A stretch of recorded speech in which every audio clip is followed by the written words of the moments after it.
Program TNI Manunggal, Dandim 0104 Aceh Timur Letkol Infantri Agus Al-Fauzi, menyerahkan sumur bor bantuan Bapak Kasat Jenderal TNI Dr. Dudung Abdurrahman, di Desa Gajah Mentah, Kecamatan Sungai Raya, Kabupaten Aceh Timur, Kamis, tanggal 30 Maret tahun 2023. Pembuatan sumur bor ini merupakan program Angkatan Darat karena kebutuhan air sangat diperlukan.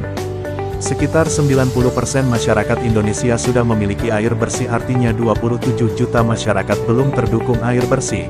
Namun bukan berarti kekurangan air, tetapi distribusi air bersih yang belum merata. Dandim 0104 Aceh Timur Letkol Infantri Agus Al-Fauzi menjelaskan pembuatan sumur bor tersebut bertujuan untuk membantu kesulitan masyarakat dalam memenuhi kebutuhan air bersih. Sumur bor ini adalah bantuan dari Bapak Kasat Jenderal TNI Dudung Abdurrahman untuk warga masyarakat. Ini bukti kepedulian kepada rakyat dalam program TNI Manunggal Air untuk Rakyat. Jadi program ini adalah mengatasi kesulitan air di masyarakat, terutama yang pedalaman dan daerah yang sulit air. Karena air sangat penting.